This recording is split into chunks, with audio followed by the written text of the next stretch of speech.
Thank you, Donald, and good evening. I've been here today in Strasbourg, where there's been a big debate in the Parliament this morning on the future of the European Union. And I made a little speech this morning where I told them that whatever they say, whatever they think, almost doesn't matter, because there has been an attitudinal shift amongst the voters in the European Union that I think spells the end of this project in its current form. This is what I said. Mr Verhofstadt this morning said the people want more Europe. They don't. The people want less Europe. And we see this again and again when people have referendums and they reject aspects of EU membership. But something more fundamental is going on out there. Yes, you can say they're lying, and I've no doubt that many of you here, when you hear what I'm about to say, will probably despise your own voters.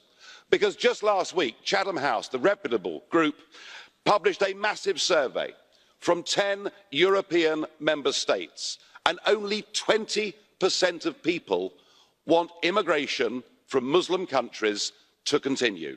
Just 20% want us to keep on allowing people in from Muslim countries, which means your voters have a harder line position on this than Donald Trump or myself, or frankly any party sitting in this Parliament. And that is where we're going. And I simply cannot believe that you're blind to the fact that even Mrs Merkel has now made a U-turn and wants to send people back. Even Mr Schulz thinks that it's a good idea. The fact is, the European Union has no future at all in its current form, and I suspect you're in for as big a shock in 2017 as you were in 16.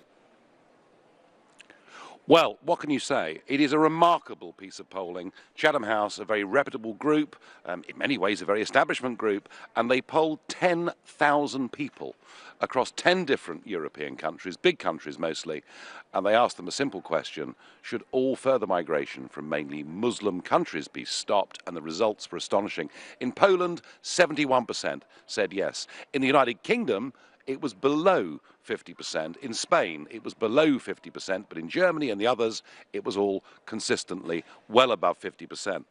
But only 20%, only 1 in 5 out of this 10,000 survey thought actually that maintaining some form of immigration from these countries made sense. Now, I have spent much of my political career arguing that immigration should be controlled, fighting and saying we must be careful about allowing terrorists into our country, and we need to vet carefully. But I myself would never, ever suggest that we should totally ban people ever coming to Britain to settle from those countries. And all that Donald Trump tried to do was to put in a 90-day suspension whilst they worked out what the vetting should be. So I'm asking you this question tonight: do you think that the concern now of voters over Muslim immigration has reached the point of hysteria? Are we simply going too far?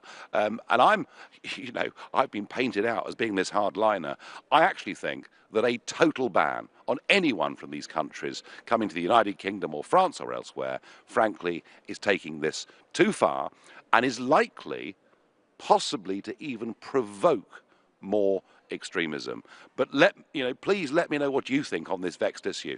Call me now on 0345 60 60 973. Text me on 84850. Tweet me on @LBC using the hashtag Farage and LBC, and watch us live on the Facebook page now. And I'm going to go straight to Gareth in Liverpool. Gareth, the European voters are clearly miles away from their leaders. Are they being somewhat too extreme with this view?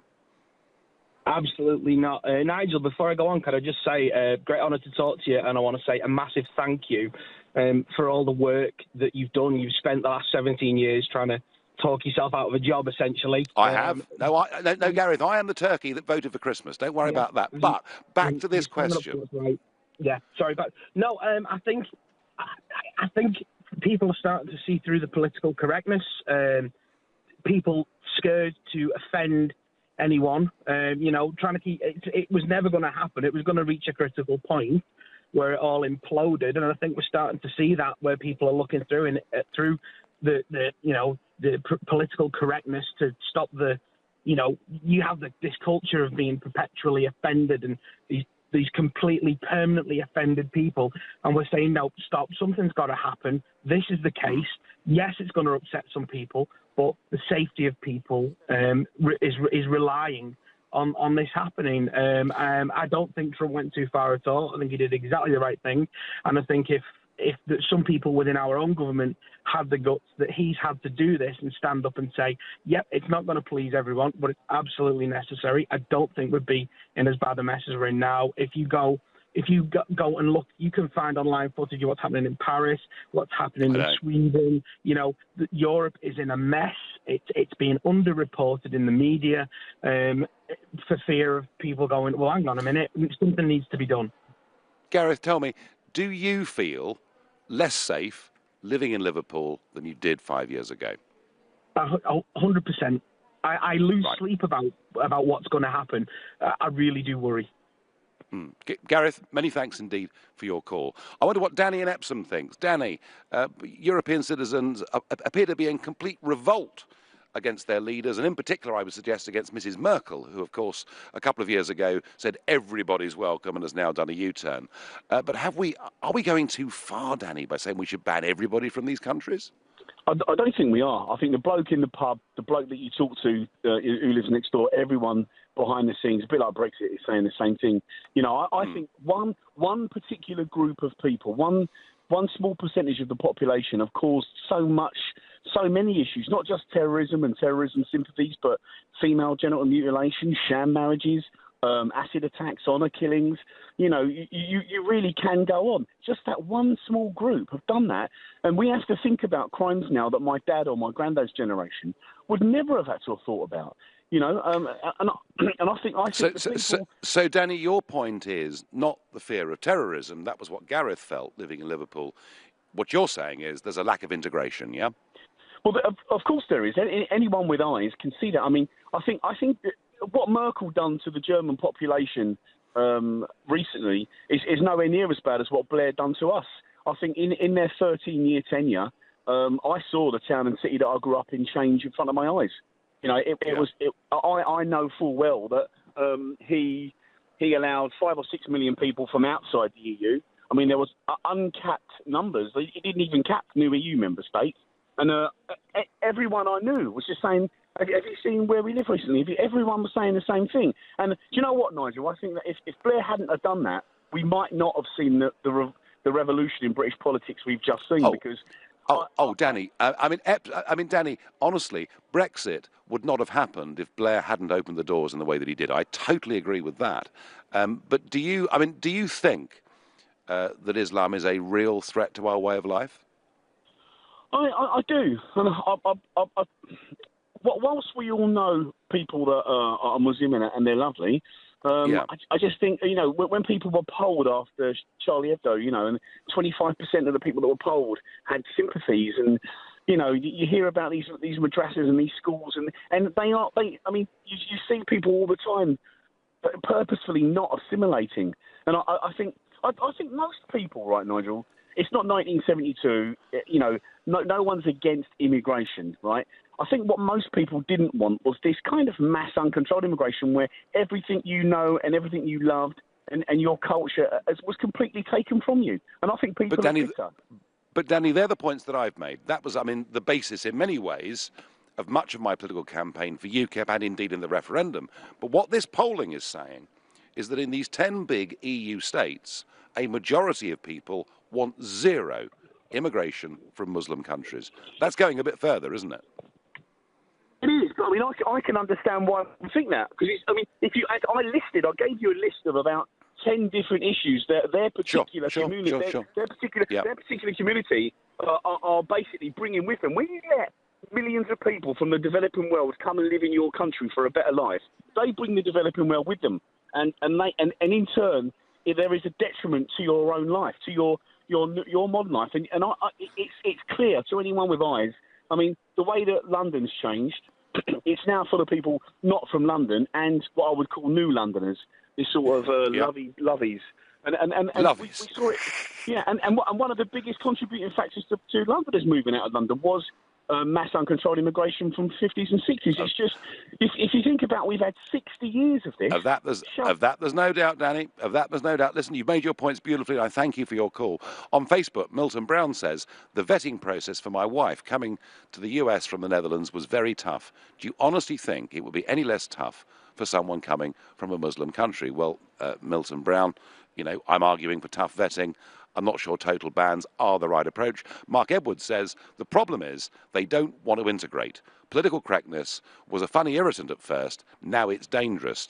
Aaron Bennett says, I find it interesting that the areas that voted most heavily for Brexit are those almost untouched by migration. Well, it could be, Aaron, they actually wanted to keep them the way they are. I wonder what Henry in New Haven makes of this. Henry, are you worried about Muslim immigration from countries like Iraq? Hello, Nigel. Good evening. Yes, I am worried about it, mainly because there's so many countries where we're seeing huge issues. And these issues aren't just to do with the people that are coming from the countries. These are issues actually to do with the countries themselves. And I recently asked a question to YouTube, which is the fountain of all knowledge. Is Islam a religion of peace? And it came up with a wonderful debate with Zeba Khan and I believe Majid Nawaz. They were debating against Aran Hirsi Ali and Douglas Murray. Yeah. And at the start of the debate, it was kind of 1/3 of the audience thought that Islam was a religion of peace, 1/3 thought it wasn't, and the other third didn't really have any idea on the subject at all. But after about an hour and a half of very informed debating, the overwhelming majority thought that Islam was not a religion of peace. And I believe that it's not everyone in Islam.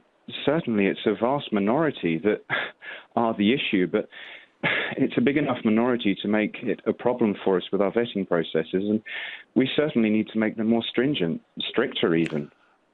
Henry, I don't disagree with a single word of that. I've been arguing that for some years, and I've been told that I'm a hardliner for thinking and talking that way, and yet I'm a pussycat compared to the 10,000 people polled by Chatham House. A majority in 10 EU countries want a total ban on immigration from predominantly Muslim countries. My goodness me, how the world's changing. Right now, you're listening to the Nigel Farage Show, exclusively here on LBC. It's 7:15. Nick Ferrari at breakfast on LBC. Number of celebrities and campaigners calling on Theresa May not to end this scheme for vulnerable and lone child refugees. It's named after its architect, Labour peer Lord Alf Dubs. I still think that the majority of British people think bringing vulnerable children, unaccompanied child refugees to Britain is a good thing. We've got a good humanitarian tradition in this country, but I think we should bring more than 350. That's pretty miserable, really. So I'm delighted that these people have written a letter today in support. Nick Ferrari at breakfast every weekday morning from 7, only on LBC. With Hampton by Hilton, making you welcome at over 40 hotels in Europe. Divorce. It affects every part of your life. You, your family, your home, your finances. And if you're a man facing divorce, perhaps even one you don't want, the situation becomes even more complicated. It's at times like these that you need a professional you can trust. Cordell & Cordell is dedicated to helping men in matters relating to divorce. Call now on 0330 60 60 161 or visit cordell.co.uk, office in central London. A partner men can count on. At Oak Furnitureland, everyone knows our furniture is 100% real hardwood. And it's also 50% off. But most importantly, it's 100% real hardwood. Yes, but don't forget it's also 50% off. At Oak Furnitureland, quality and price are both important. So make sure you don't miss our winter sale, where everything's 100% real hardwood with up to 50% off. Our biggest ever winter sale is now on. Visit oakfurnitureland.co.uk to find your nearest store. Your perfect car's easy to find, and it's easy to buy too. Because at Car Giant there's up to 8,000 cars in stock, all in one location. And Car Giant's massive buying power means they're all at great prices. Giant choice, giant savings. No wonder so many Londoners fall in love for less. Book your test drive at cargiant.co.uk. It's how London buys its cars. Car Giant. Do you have a pension? Maybe you've got more than one. How do you know if they're in the right pension funds, making as much money as possible for your retirement? Answer is, you probably don't. At The Pension Works, our fully qualified independent financial advisors could add instant value to your retirement fund. Simply text the word YES to 83222 for your free Pension Works health check. That's YES to 83222 today. Your pensions working harder with The Pension Works. I'm Tom. I'm in year 11. I was always getting told off for talking, so I thought about the debating team. Now I'm thinking about university. I put the debating team flyer on his desk. Was sick of telling him to pipe down. I wanted to put his voice to better use. Now he's thinking about university. I teach year 11. I'm Mr. Corbett. Apply now and you could get a £25,000 tax-free training bursary to teach subjects like maths and languages. Search Get Into Teaching. Subject to eligibility. Selected subjects only. Oh, Canada. Wide open spaces. The friendliest people. Unique landscapes as far as the eye can see. Discover our wide open country and get closer to your Canadian holiday with Air Transat. Flying daily from London Gatwick with meals and 23 kilogram of luggage allowance included. Book your direct flight today. Visit airtransat.co.uk. Your Canadian holiday is calling. This is LBC, live from Strasbourg, the Nigel Farage Show. Call 0345 6060 973. Text 84850. Tweet at LBC using the hashtag Farage on LBC. I told the European Parliament this morning that this recent report that was produced by Chatham House showed that a clear majority of people in 10 big EU countries want a total ban on immigration from predominantly Muslim countries. They looked at me in total disbelief. They simply can't imagine they're that far away from public opinion, and that public opinion makes Trump and myself and the others look like moderates. Now, we talked before the break to Danny in Epsom, and he was worried about immigration and integration. And it's very interesting because the government Casey review last year that was out towards the end of 2016 said that segregation and social exclusion were at worrying levels and are fueling inequality in some parts of Britain.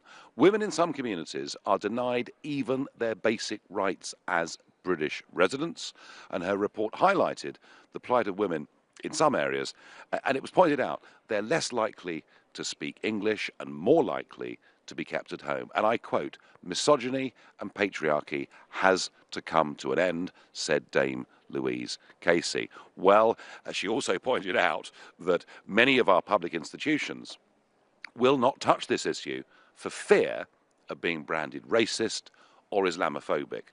And yes, there is a real problem with integration. I was pretty shocked last year with what I saw in a suburb of Oldham, where, the whole street, and if you went down the street and knocked on doors, virtually no one spoke English, despite the fact that many people have been there for 20 or 30 years. Very few women had jobs. One wondered in some cases whether they were really allowed to go out into the workplace. So I do get the argument that we should reduce immigration into communities like that. We should put a full focus on getting people integrated if we possibly can. But I still put it to you that the idea that we have a total ban on people coming and settling in this or any other European country, frankly, is a bit hysterical, even a little bit over the top. I wonder what Zach in Tottenham makes of this huge issue. Hello, Nigel. With the total ban, I think that's just absurd. With banning Muslims temporarily, like, Trump has done, just listen to him, he had gone through with it. I don't think that would exactly, in fact, stop terrorists from getting... that point has been made over and over again on LBC, that vetting people does not prevent terrorism. Terrorism is not something you can stop by blocking borders or building a wall. Terrorism is an ideology. You can't stop terrorism by just simply building a wall or stopping people from coming or cancelling visas. It's an ideology. Trump should... No, Zach, I get that, Zach. Trump should be... Zach, I get that. But would you feel safer, Zach? Would you feel safer living in a country with Donald Trump as president, trying to do something about it, or with Angela Merkel 2 years ago, saying everybody is welcome and we won't vet a single one of you. I mean, common sense surely says that whilst terrorism is an ideology, as you quite rightly say, having an open door to war-torn parts of the world surely doesn't make sense. Just because Trump is doing something about it, that does not mean he's doing the right thing. That does not mean he's going about it the right way. This is what people are getting confused. People are getting confused about Trump doing something and doing something right.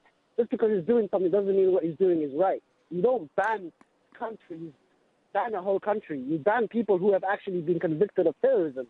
This is what it comes down to. Now, when you ban total countries, it's sort of like saying everyone in that country is a terrorist. And unless you figure out who from that country is coming in, it doesn't make sense. It just doesn't make sense. Islam is a religion, and the religion needs to be understood by people who talk about it. If you don't understand Islam, then, all you're going to have about Islam is this picture about it being a terrorist religion. And it just comes down to ignorance. I'm a Muslim. I'm not against controlled immigration. I'm not against people, being patriotic about their country. But it's understanding, where does this ideology come from? This ideology does not come from every Muslim. This ideology comes from a certain group within Islam. And Trump is doing something about it, but is he doing it the right way is the question. Well, Zach, you make some very good points there. I would just add to that, of course, that the man that caused that horrific attack in Berlin in the Christmas market was a failed asylum seeker. And had that been dealt with more robustly by Italy and Germany, then that attack probably could have been stopped. Your texts and tweets coming in. Anyone who suggests restricting Islamic immigration will lead to increased terror is tacitly admitting that there is a propensity to violence interwoven with the religion, says Michael. Why is Saudi Arabia not on the list, Nigel? Come on, tell us why. Anonymous. Well, I have to say, Anonymous, I've been arguing actually for a very long time that I think Saudi Arabia, in many ways, is the worst of all of these countries, because it's from Saudi Arabia that we have seen Wahhabism promoted. That is the extremism that has led to the burqa, face coverings, and many other things. And they do that whilst at the same time refusing to take a single migrant, displaced person or refugee from Syria or any other war-torn region. So I get that. I've got a caller from Israel here, Alexander in Israel. The whole of the EU is now really in a very worried state about immigration from predominantly Muslim countries. Are they right to think that? Hello. First, I just want to say thank you for having me on. Secondly, I do think there's a big problem with it. I think people are understandably worried. I think it's a real shame that many good, genuine refugees get caught up in this mess and they have to bear the brunt of a lot of it. But the fact is, in my opinion, these kind of questions have arisen in no small part because of a collective failure on the part of the people of the Muslim faith. There seems to have been this failure to unite in a united fashion to condemn it, to stand up together. I know you cannot have all of them, but a vast majority, so that the message is clear to people who do have genuine fears, so the message is clear to them that most Muslims are against it. And I just don't feel that message has been conveyed to the vast majority of Europeans and certainly not British people. Well, is that why this poll has produced the results that it has? Are a lot of people now making up their minds that actually the religion itself is bad? I mean, are they following the doctrine, if you like, of Geert Wilders in the Netherlands, who says he wants the Quran banned in the Netherlands? And that's quite dangerous. That's quite dangerous talk, Alexander, isn't it? I agree. I don't think. I'll address the second point. I don't think that the Quran should be banned. There's no point doing that. It's also not it's counterproductive. It's also not the right thing to do morally. Everybody should have a right to follow and believe in whatever religion they like. However, the fact remains, in my opinion, is that I know many people say that the religion has been misunderstood. The previous caller said it. He said it's been misunderstood if you don't understand it, and that's again. I have no doubt that gentleman was being genuine. I only know one thing. I don't see any other people numbering in the millions, of which there is a small but worrying minority. I mean, we're told it's a minority, and that's okay. You can believe that, you can not believe that, but there is a worrying number of people misinterpreting it. I quote, I put on speech marks, of course. Misinterpreting it. I don't see any other people or religion in any kind of minority practicing these kinds of acts. I just don't see it. No, I mean, look, there is a problem, Alexander, and there are far too many people, a minority, but far too many people who are prepared to go along with ideas that are abhorrent to our way of life. There is a massive problem with integration within our country, which the government Casey report admits. But I'm with you, Alexander. I think if we demonise everybody that is Muslim, we will make the problem even worse than it is. And thank you for your long-distance call. And I wonder what Pianka from Staines has to say about this issue. Are we getting a bit too hysterical about this, Pianka? I don't think so. Hi, it's a privilege to talk to you, and thank you for everything you've done. And so I also want to actually bring this up to you that I am your supporter. I support Trump, and I say that with pride, but I have lost friends because of my opinion, and I don't understand why people are still looking at people like you and I as if we are at the wrong or something, after so many things happening, after Trump winning and that sort of thing.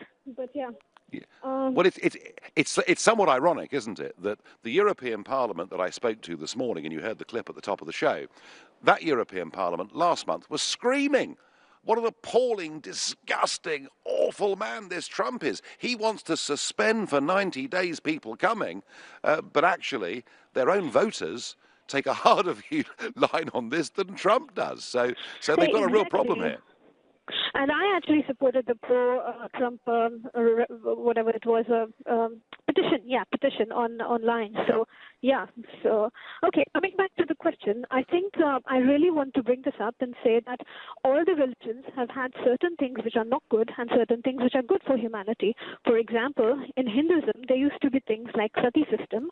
That's one example, very extreme, where women used to be burnt alive after their husband died on the funeral pyre.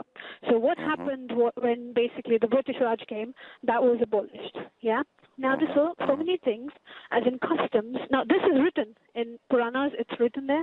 So it's basically that there's so many customs that need to change in Islam, which they're not changed. And I don't see everybody. Pianka, I'm going to have to push you because of time. Does Islam need a reformation? Definitely, and I think it needs to start from within Islam. So it needs to start from within that community, and it needs that they're good people, the people who... Pianka, I'm going to have to stop you. We're out of time, but I thank you very much for making your point that all religions have their problems and that Islam could do with a reformation. You're listening to The Nigel Farage Show, exclusively on LBC and live from here in Strasbourg. It's 7:30 and time for the news with Rupert Bartier. The White House says President Trump demanded Michael Flynn resign as National Security Advisor yesterday because he no longer trusted him. It's after he admitted lying about conversations he had with the Russian ambassador to the US. The Defence Secretary has told LBC he can't rule out Britain using cyber attacks against its enemies. It says the Queen opened the new £2 billion National Cybersecurity Centre in London. And it's claimed the half-brother of North Korean leader Kim Jong-un has been assassinated in Malaysia. Kim Yong-nam is reported to have been targeted by 2 female North Korean agents at an airport in Kuala Lumpur. LBC weather. Cloudy and mostly mild tonight with showers possible in parts, a low of 5 Celsius. Overcast tomorrow with a mix of sunny spells and showers, a high of 12 degrees. LBC Travel. Good evening, I'm Andy Lake. Well, the M25 is still very slow clockwise between junction 22 for London Coney and 25 for the A10. That's because of an accident earlier on. All lanes are back open now, though. The M4 also queuing coming into London, approaching junction 2 for the A4 at Brentford. It's down to just one lane because the car's broken down in the inside lane. The North Circular still slow eastbound between Staples Corner and Henley's Corner. That's after a car broke down. In Cheshire, the M65 is queuing westbound between 14 for Hapsford and 10 for the A49 at Stretton after an accident earlier. And in West Yorkshire, still severe delays westbound approaching junction 27 for Gilderson. There was an accident and a fuel spillage this afternoon. All lanes have finally just been reopened though. As for the rails, quite a few things to look out for. Thameslink have delays of around 15 minutes northbound at Farringdon. A train's broken down there. London Midland and Virgin Trains West Coast have delays northbound as well via Watford Junction after a passenger was taken ill. And do beware on the Tube network. Chiswick Park Station on the District Line and Southgate Station on the Piccadilly Line are closed. For more real-time traffic updates, go to lbc.co.uk. This is LBC. The family member who was concerned. The neighbour who felt uneasy. The teacher who was worried. The coach who noticed at practice. And you. Child abuse. If you think it, report it. Visit gov.uk/tackle child abuse to find out how. Together, we can tackle child abuse. You're the backbone of our business. Strong, reliable, plus you look great. And you're really well built. Oh, cheers, Steve. Not you, Terry. The Renault Traffic with 4 years 0% APR, servicing, roadside assistance, up to 4 years warranty and 3 What Van Awards. Make it part of your team. Visit a Renault Pro Plus specialist dealer to find out more. Business users and participating dealers only. Minimum deposit of 20%. Renault Finance hire purchase. Register by 31st of March, subject to status. T's and C's apply. See renault.co.uk/offers. At Oak Furnitureland, everyone knows our furniture is 100% real hardwood. And it's also 50% off. But most importantly, it's 100% real hardwood. Yes, but don't forget it's also 50% off. At Oak Furnitureland, quality and price are both important. So make sure you don't miss our winter sale, where everything's 100% real hardwood with up to 50% off. Our biggest ever winter sale is now on. Visit oakfurnitureland.co.uk to find your nearest store. Do you have a pension? Maybe you've got more than one. How do you know if they're in the right pension funds, making as much money as possible for your retirement? Answer is, you probably don't. At The Pension Works, our fully qualified independent financial advisors could add instant value to your retirement fund. Simply text the word YES to 83222 for your free Pension Works health check. That's YES to 83222 today. Your pensions working harder with The Pension Works. Introducing QuickBooks Connect, the big event to grow your small business on March the 7th at Tobacco Dock. Hear the stories of big-name entrepreneurs like business magnate Lord Sugar, small business guru Mary Portas, and many more. Connect with industry experts and network with peers. Learn practical skills during a full day of workshops, like how to find new customers using social media. Find out more at quickbooks.co.uk/grow. Register now for only £48 with promo code GROW. This is LBC, live from Strasbourg. The Nigel Farage Show. Call 0345 6060 973. Text 84850. Tweet at LBC using the hashtag Farage on LBC. The world is changing. Boy, it's changing quickly. I myself could not believe that a majority of 10 of the biggest EU member states now want a total ban on anybody from those predominantly Muslim countries coming in and settling in their countries. And interestingly, only 20% of that poll thought any form of immigration was actually acceptable. Fascinating. And your Facebook messages coming in. Tom Mason says, Merkel realises the mistake she made. What more proof do you need that it hasn't worked? Well, she's U-turned, Tom, hasn't she? Paul Barnes says, I think we've had enough immigration in this country now, whether it's Muslims, Europeans or anyone. We need to look after British people who are living on the street first. And Leslie Hindor says, it's not a race issue, it's more of a culture issue. Whoever lives here has to integrate, not create their own totally separate community living by its own rules. And Leslie, I think you're right. I think fear of terrorism aside, I think this is the issue. And I think it's absolutely disgraceful that in our country, the race relations industry have spent so much of the last 40 years actually deliberately seeking to divide us rather than trying to bring us together. And our leaders, our gutless leaders, who aren't even prepared to stand up and defend the fact that we live in a Judeo-Christian culture. We're tolerant, of course we're tolerant, of all different religions and different minorities. In fact, the British, I would say, are probably the most tolerant country in the whole of Europe. But what we really don't like and what we object to are people being able to live, frankly, under a different set of laws to us. And there's been too much of that going on, too much of a blind eye that's been turned by the police and many others for fear of being seen to be racist or Islamophobic. And I think what this poll tells you is that needs to stop, and it needs to stop now. That's my view. What does Cynthia in Honor Oak think of this? Cynthia, good evening. Hi, I think that we just need to be totally honest with ourselves. You know, a lot of the issues that we do have stem from mistakes that we made in the past. You know, you can't really tell, and I'm excluding the European Union for now, you can't really tell people from outside the European Union that they can't come here because you were in their countries taking them back to your country to build your countries, you know. Like, my parents come from, like, Africa, and, you know, they were first-generation migrants. They came here. They worked their asses off. They've never claimed anything or taken anything. They've worked for everything that they have. And then for you to now say, oh, yeah, we don't want these people. A lot of people that genuinely do come here genuinely want to contribute. But I feel like we need to start being honest and putting our hands up and saying, yes, we've made mistakes. You know, a lot of these Muslim countries, we've gone to their countries and committed atrocities. We've sold a lot of the arms that they're using to them as well. We need to put our hands up, sit down and actually, you know, have a real discourse and say, you know what, we've both made mistakes, but how do we move forward? And in saying that as well, it is a two-way street. You know, we go to Saudi Arabia, we go to a lot of these Muslim countries, we're forced to conform to their rules.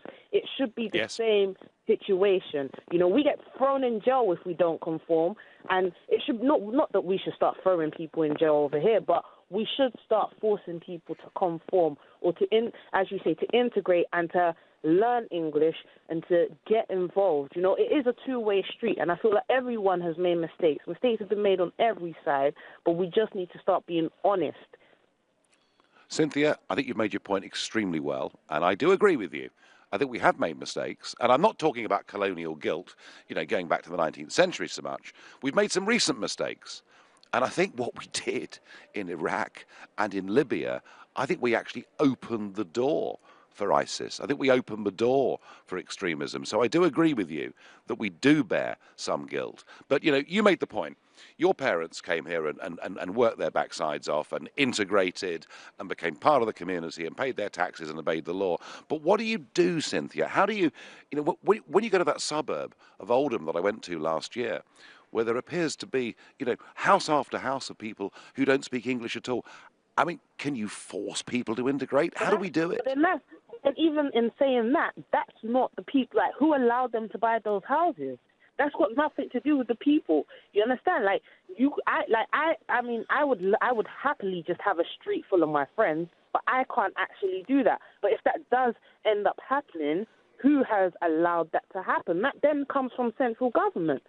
Do you understand what I'm saying? Like, that's got nothing to do with the people on the ground, and I feel that a lot of hate is being perpetuated at the people on the ground, and that's so unfair. You know, it wasn't too long ago that Christianity was justified for some of the atrocities that it was committing, and now, you know, so it is like I said, it is a two-way street. It's fair enough all these people are saying that, but it's actually not these people's fault, and being vocal about it only then creates tension within the area, and then these people might feel like, hang on a minute, I'm not going to stand for that, I'm going to fight back.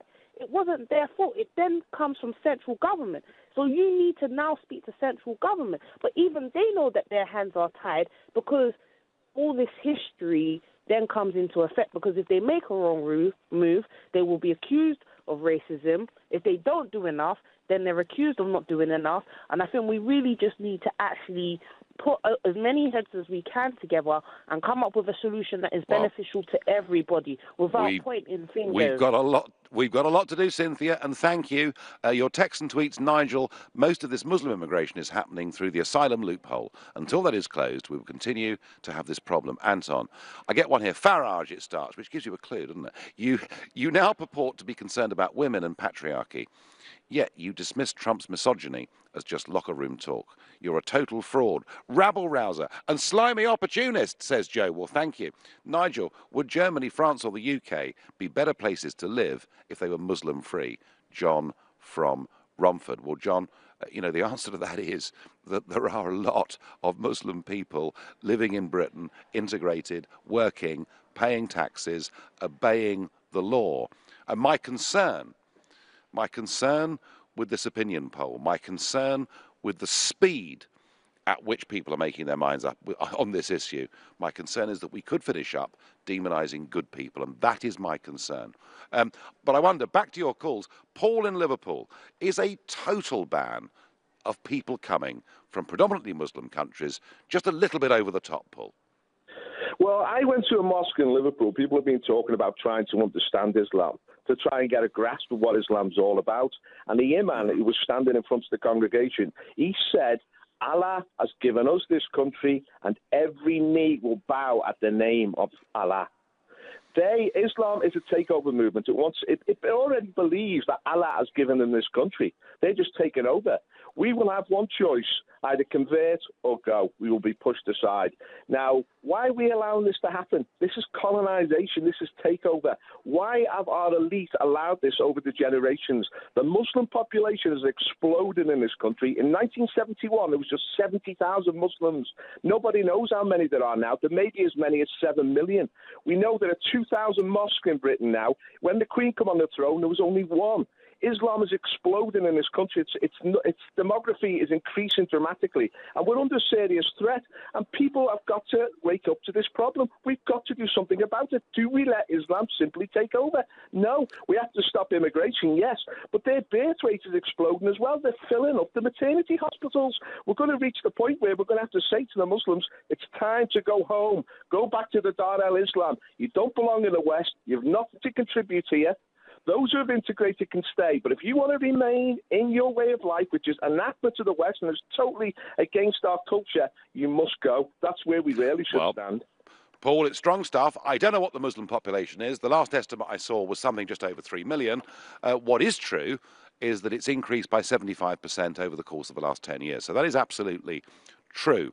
And whilst you have found an imam who is talking about a takeover, I mean, you think we're involved here, Paul, in a cultural war, don't you? You think it's Christianity versus the rest, basically. Islam, it's their duty to take ground for Islam. That every Muslim has that duty imposed upon them. They have got to take territory. Islam is an expansionist religion. It's a political system as well. It's an imperialist system, and it's expanded around the world, and it's continuing to expand. Do we let them take over, or do we stop them? That's the issue. Paul, no, you make your point incredibly powerfully. I'm particularly keen to hear from Muslim callers in the last part of this show who tell me, please, that you've not been told to take over the country, because I'm certain, however strongly Paul feels, and whatever bad things have been said, and there have been too many, I'm certain there are very large numbers of Muslims living in Britain who, for them, this is a nightmare. This cultural divide widening is making their lives for them and their kids worse, and I'm very keen to hear from any of you. Right now, you're listening to Nigel Farage, live here from Strasbourg, and the time is 7:45. Coming up at 8 on LBC, Clive Bull. David Davis says the rights of EU citizens here and Brits living in the EU must be the first item on the Brexit talks agenda. Do you agree? Clive Bull on LBC. Selling is just as easy as buying on eBay. Come on, Dan. You promised you'd clear out your bedroom during the school holidays. Look at all this stuff you don't play with anymore. Giant water guns? You spend way too much time playing on these things. Video games? And you haven't been near a court in years. Tennis racket? I'm not sure you need this anymore. You're 16, Dan. Giant cuddly teddy bear. With millions of buyers ready and waiting, there's no better place for you to sell than eBay. The ultimate surprisingly good clear-out of his bedroom shop. I know how to avoid a soggy bottom. I know the name of cinema's most famous white shark. I know all the things you can do with a Maris Piper. And I definitely know the TV show that made this music famous. But I don't know my state pension. There's a simple way to find out when you can get your state pension and how much it'll be. Search Your State Pension and get to know yours. A big night out. A lumpy bed. There are so many things that can keep us awake. But if you can't sleep because you're worried about paying the bills, we can help.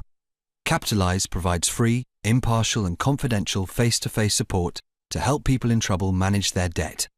Find out more at capitalise.org.uk. This goes out to Gavin Owen, founder of SpaChem, chemicals for spas and pools. Gav's not just dipped his toe into starting a business, by GoDaddy he's dived right in.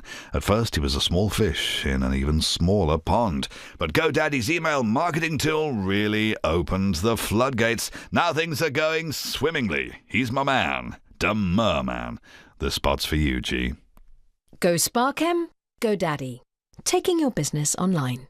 At Oak Furnitureland, everyone knows our furniture is 100% real hardwood. And it's also 50% off. But most importantly, it's 100% real hardwood. Yes, but don't forget it's also 50% off. At Oak Furnitureland, quality and price are both important. So make sure you don't miss our winter sale, where everything's 100% real hardwood with up to 50% off.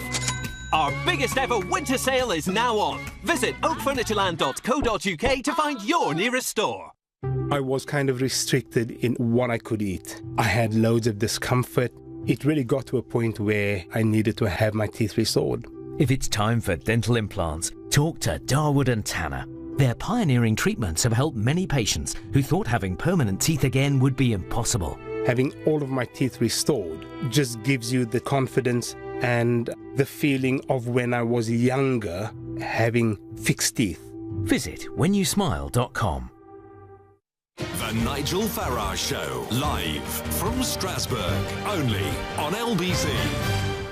That a majority of people in 10 big EU states now want a total ban on anyone coming into their countries from predominantly Muslim countries in the Middle East and North Africa is an astonishing shift of public opinion. And our last caller, Paul in Liverpool, said, well, as far as he's concerned, Islam wants to colonise and completely take over our country. And I'm particularly keen to hear from people who are practising Muslims who say, no, no, no, that is not what we're about. Our first caller is Feros in Wembley. Feros, tell me how you feel about this issue. Are we getting a bit hysterical about immigration from Islamic countries? Hi, Nigel. Thanks for having me on. Just to answer Paul, if you believe in God, God has created yourself and myself and my parents and all the people from Adam and Eve. And God has created this earth. Therefore, if the Imam has said God has created this country, which is absolutely right, God has created America, your lovely country, all the countries. So the answer is God has created everything. That's what the Imam says. Paul didn't understand that. Paul created, I am from Bangladesh. Bangladesh has been created by them. Now, that is Paul's answer. God has created everything. That's what we believe. Myself, my kids, everything he has created, even the earth, also the United Kingdom. So that is for Paul. However, now these 10 developed countries, they say that they want to ban completely from these Muslim countries. I don't know how many Christian people are being killed by Muslims, right? George W. Bush and Blair killed 1.5 million people in Iraq. They are Muslims. Now, will Germany and these 10 countries ban America and Americans or Christians to come to their countries because of their religion? 1.5 million people. You count them, number one. Number two, Mao Zedong killed a lot of people. Hitler killed a lot of people, millions of Jews. Will you ban, or these developed countries will ban this all Christian country from Germany? This Modi, Narendra Modi in India, he has killed huge number of people. But there's hang on, Feros. You're making your points with great passion, but I think the German people in 1945 did apologise, atone for everything they'd done. I think to ban a German today from coming to your country because of what Hitler did wouldn't make any sense at all. The fear, I think, Feros, there are two fears.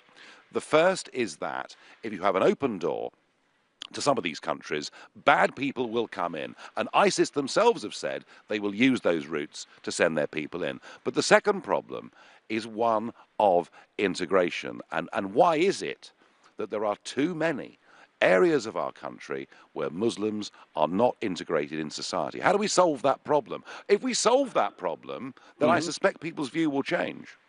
Look, Nigel, the things are changing. because of the immigration rule. For example, my daughter can marry any Tom, Dick, and Harry from any country, right? So probably the uneducated people came in this country who were not interested to integrate with the people. But mostly educated people, Muslims, they are contributing. I'm employing 10 people. Therefore, I'm paying huge number of tax. They are paying tax as well at the same time. I'm contributing to the country, and I feel like I'm part of this country. Simple as that. Now, so it will gradually change. Like as in Australia, mostly people have gone who are educated. In Canada, mostly people are educated, no matter where they have come from. But we have got a bit of different system where any farmer or any laborer could come in this country. Well, they are coming also from Europe as well. So that actually they didn't manage to integrate. They are not interested. They are still backdated. But the modern people, surely they will integrate. And well, I hope you're right. I hope you're right. Okay. I mean, I really do hope you're right. One last point there. I've got a lot of other callers. Yes. One last point, Nigel. How many books have you read in your life? Oh, goodness gracious me. I don't know. Go on. Why? Why do you ask? No. That is a question. Good question. Why I have asked. Because none of this LBC's presenter ever have read Holy Quran. I'm highly happy if Netherlands ban Holy Quran. You go and read it. And if you find any mistake in it, you ban in this country as well. Because most of the people don't know what they're talking about, like as Trump, like as yourself. Well, hang on, Faros. No. I'm not going to have a fight with you on this. I've never, ever, ever spoken out against the religion of Islam. I've spoken out against Islamic terrorism. And I have actually had a very, very good comprehensive lecture on the Quran. There are parts at the end of it that are slightly worrying, just as in the Bible. There are parts of the beginning of it that are slightly worrying. And, we've had some good points made tonight that all religions have done bad things. Faros, you had more than a fair crack of the whip. I'm going to go to Jamal in Kingston. Jamal, good evening. Good evening, Nigel. Thank you for having me on the show. Not a bit. I just wanted to give you a bit of background. First of all, I'm a British-born Muslim here. My father came into the UK in 1957, as he never tires to tell me, with £3 in his pocket. And he worked very hard, became an accountant, and fortunately educated me well in the private school system. I'm now a father myself, and I have my own businesses, and I employ lots of people. And I can tell you wholeheartedly that integration is 100% responsible for my, growth and where I stand today. I am very proud to be a Brit. I'm very proud to be a Muslim with it. But it is about integration that's led me to this path. And I think the path to that was education, which allowed me to be who I am today.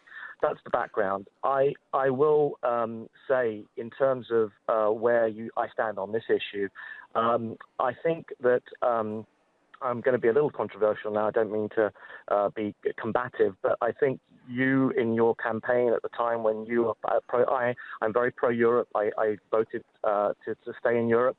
I think you won your ticket. You mean the European Union, Jamal, don't you? The European Union. I do mean the European Thank Union. you. It's very different. It's nothing to do with Europe, but go on. I appreciate the European Union, excuse me. In terms of, part of your campaign, there was that famous poster with you standing with all the immigration people behind you. That allowed you to win the place. And I'm very, very anti what Trump is doing in the States in terms of, the blanket statements. And I think that what he's playing on and what the Brexit vote ended up doing, and it's actually what Paul, it's voters like Paul who don't understand. You made the point there are 3 million Muslims in this country. That's 5% roughly of our nation. And at the end of the day, it is the takeover point is absolutely, it's an uneducated view. The fact is that Muslim is a religion of peace. The Quran, you rightly said, it does have some worrying bits in it, but they are, like most religions, like the Bible, its interpretation. And at the end of the day, I am. The thing is that as a Muslim, people don't realize it is the fastest growing religion in the world, the second largest in the world. But there are so many different elements to it. There are sects upon sects of Shia. Jamal, I get that, Jamal. But can I just ask you a very quick yes/no answer? Do you understand why voters all over Europe are worried about this issue? I think I do understand, Eddie, but it is the politicians who have actually played on the ignorance, unfortunately, of people in this world who actually don't understand what it is that it's a tiny minority of the 1.5 billion Muslims in the world. No. We know all that. We know all that. We know all that. But, Jamal, what is fascinating about this is actually the people are further ahead than any of the politicians, with perhaps the exception of Geert Wilders. They're way ahead of Trump, and that's the remarkable thing. On Facebook, James Moss says, "Love for all, hate for none," written on the front of a mosque I passed today, just to throw in a genuine example of Islam in the UK. Well, that's a very good one. Colin May says, "The legacy of Bush and Blair is being felt now more than ever. They are mainly responsible for today's problems. They unsettled the areas concerned and demolished stability." Difficult to argue against that. Will in Evesham, you're my last caller of the evening. You've got 30 seconds to make your point. I just think you're playing a usual game now. You're trying to make yourself like some kind of fair broker. Do you think this is a racism issue? Are we getting taken over? The reality is your destructive, negative campaign during Brexit has just as your last caller said there, has caused a lot of issues. There's been a massive increase in hate campaign. That totally disingenuous poster you stood in front of. Well, it was true, wasn't it? It was a factual picture. Nigel, are you not running with the UKIP, Paul Little's story this evening when he was trying to claim that he got a close... Do you know what? We're not talking about party politics tonight. We're talking about an absolutely fundamental change, Will, that has happened. It's a big change. It's a genuine issue, Nigel. And there's a leader of your party who's I tell you what we'll do, Will. I tell you what we'll do. We'll wish each other good night on that point. Thank you very much indeed. When we have debates on this show, we try and stick to the debates. We'll have other evenings where we discuss party politics and other things. My final thought on this is nobody in this country has been more criticised than me for talking about being strict on immigration, for saying we should be afeared of terrorism coming into Europe and coming into Britain. And I do think that Islamic terrorism is one of the greatest threats that we're going to face in our lifetimes. But we have to be careful here. We have to be intelligent here. We do not want to go to war with the whole of Islam. If we do that, we will actually further damage attempts at integration, possibly drive even more people into extremism, and our children would not thank us for it. Be tough, but be fair, and let's try and integrate what we have in this country already. You've been listening to The Nigel Farage Show on LBC. I'm back tomorrow evening at 7 o'clock, live again from here in Strasbourg. Coming up at 10, it's Ian Collins, but up next, it's Clive Bull. Nigel, thank you. And coming up after the news, what should happen to EU